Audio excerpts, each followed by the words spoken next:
ప్రకాశం జిల్లాలో మరికొద్దిసేపట్లో పోలింగ్ కేంద్రాలకు ఈవీఎంలను పంపిణీ ప్రక్రియ మొదలు కానుంది. ఒంగోలులోని రావు అండ్ నాయుడు ఇంజనీరింగ్ కాలేజీలో అధికారులు ఈఎంఎస్ పంపిణీలో నిమగ్నమయ్యారు. రేపు జరిగే పోలింగ్లో 14,768 మంది పోలింగ్ సిబ్బంది విధులలో ఉండనున్నారు. 480 సమస్యాత్మక పోలింగ్ స్టేషన్లను అధికారులు గుర్తించారు. దీనిపై మరింత సమాచారం ఒంగోలు నుంచి మా కరెస్పాండెంట్ జయరాం అందిస్తారు. సార్వత్రిక ఎన్నికలకు ప్రకాశం జిల్లా సన్నద్ధమైంది. ప్రస్తుతం మనం ఒంగోలులోని రావు అండ్ నాయుడు ఇంజనీరింగ్ కాలేజీలో ప్రస్తుతం ఇక్కడ ఈవీఎంస్ యొక్క డిస్ట్రిబ్యూషన్ ఇక్కడ జరుగుతుంది. మొత్తం కూడా ఇక్కడ 32 సెక్టర్స్ ఉన్నాయి. మొత్తం కూడా 50 వెహికల్స్ ఏర్పాటు చేసి కూడా ఈవీఎంస్ డిస్ట్రిబ్యూట్ చేయడానికి కూడా అయితే ఇక్కడ అధికారులు అయితే రూట్ మ్యాప్ ఇక్కడ రెడీ చేస్తున్న పరిస్థితి కనపడుతుంది. ప్రస్తుతం మనకి ఆర్ఓ గారు ఉన్నారు. ఇక్కడ ఎటువంటి పరిస్థితి ఉంది ఏంటి అనేది ఎన్ని గంటలకు ఇక్కడ ఈవీఎంస్ ఈ యొక్క డిస్ట్రిబ్యూషన్ చేస్తారు అనేది కూడా ఒకసారి ఇక్కడ ఆర్ఓ సుబ్బారెడ్డి గారు ఉన్నారు. సార్ చెప్పండి, ఇక్కడ ఈవీఎంస్ ఎప్పుడు మీకు డిస్ట్రిబ్యూట్ చేస్తారు ఏంటి? ఈవీఎంస్ ఇంకొక 10 నిమిషాల్లో మరి పోలింగ్ సిబ్బందికి సెక్టార్ వైజ్గా జారీ చేయడం జరుగుతుంది. మరి మన దగ్గర 26 మంది అభ్యర్థులు అయినందువలన బియ్యూలు 2గా ఏర్పాటు చేయవలసి వచ్చింది.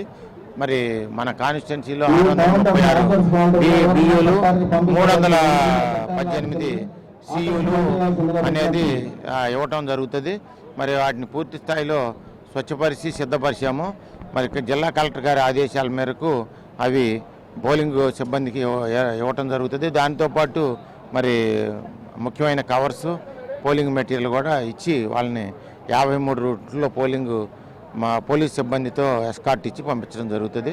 అక్కడ పోలింగ్ స్టేషన్లు కూడా చక్కగా వారు ఏ విధమైన ఇబ్బంది లేకుండా ఏర్పాటు చేయడం జరిగింది. సార్, ఇప్పుడు అది ఇంకో విధంగా రాష్ట్ర ఎన్నికల సంఘం ఇటు ఒంగోలు నియోజకవర్గాన్ని కూడా అతి సమస్యాత్మక ప్రాంతంగా గుర్తించింది ఈ సెగ్మెంట్ని. ఇక్కడ ఎటువంటి ఏర్పాటు జరుగుతున్నవి, ఇక్కడ ఎటువంటి చర్యలు తీసుకుంటారేంటి? 259 పోలింగ్ స్టేషన్లో జిల్లా కలెక్టర్ గారు ఆదేశాల మేరకు రిక్వెస్ట్ మేరకు వెబ్ కాస్టింగ్ ఏర్పాటు చేయడం జరిగింది. మరి బార్కేడింగ్ కూడా అన్ని పోలింగ్ కేంద్రాల్లో పోలీస్ సలహా మేరకు పోలీసులు రిక్వెషన్ మేరకు ఏర్పాటు చేయడం జరుగుతూ ఉంది. రేపు ఓటింగ్ అక్కడ ఎటువంటి ఏర్పాట్లు చేశారు? వచ్చే ఓటర్లకు ఎండలు కూడా అధికంగా ఉన్నాయి, ఎటువంటి ఏర్పాట్లు చేశారు? టెంట్లో ఏర్పాటు చేయడం జరిగింది. మంచినీళ్ళు అవన్నీ ఏర్పాటు చేయాలి. ఇది మొత్తానికి రాష్ట్ర వ్యాప్తంగా 14 సెగ్మెంట్లు అతి సమస్యల ప్రాంతం గుర్తించింది. అందులో ఒంగోలు ఈ సెగ్మెంట్ అతి సమస్యాత్మక ప్రాంతంగా విధంగా ఈ సెగ్మెంట్ గుర్తించింది. మొత్తం కూడా వెబ్కాస్టింగ్ మొత్తం కూడా రేపు ఉండాలనేది ఒంగోలు నియోజకవర్గం కూడా అయితే రాష్ట్ర ఎన్నికల సంఘం అయితే ప్రకటించింది.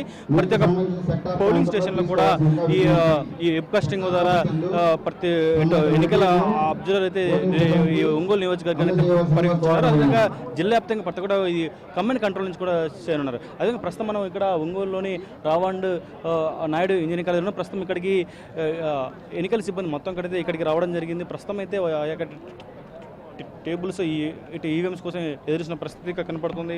ఇప్పుడు జిల్లా వ్యాప్తంగా చూసినట్లయితే ఇటు ఉమ్మడి జిల్లా వ్యాప్తంగా మొత్తం పార్లమెంట్ పరిధిలో 25 మంది అభ్యర్థులు ఉన్నారు. ఇటు అసెంబ్లీ పరిధిలో 140 మంది అభ్యర్థులు ఉన్నారు.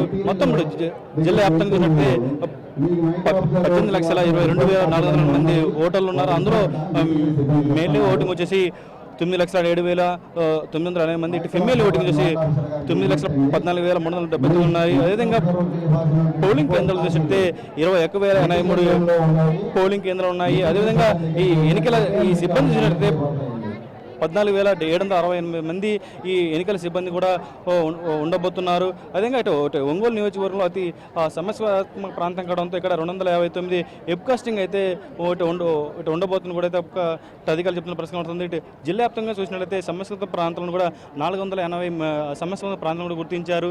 ఇంకో పక్క ఎక్కడ ఎటువంటి అవంచన ఘటనలు చూడకుండా ఇటు జిల్లా యంత్రాంగం మొత్తం కూడా అయితే అప్రమత్తమైంది. రేపు ఉదయం ఇటు 7 గంటల నుంచి సాయంత్రం 6 గంటల వరకు అయితే ఎన్నికల ప్రక్రియ ఉంటుంది. ఎక్కడ కానీ గడవలు కానీ అవంచన గడవలు చోటు చేసుకుంటా 145 సెక్షన్ కూడా అమలు ఉంటుంది కూడా అయితే ఒక పక్క అధికారులు చెప్తున్న పరిస్థితి కనబడుతుంది. అయితే మరికొద్ది సేపట్లో అయితే ఈవెంట్స్ ఈ యొక్క డిస్ట్రిబ్యూషన్ అయితే ఇటు ఇక్కడ కంప్లీట్ కానుంది. ఇది తాజా సంవత్సరం వీడియో జర్నలిస్ట్ చంటితో జయరాం బిగ్ టీవీ.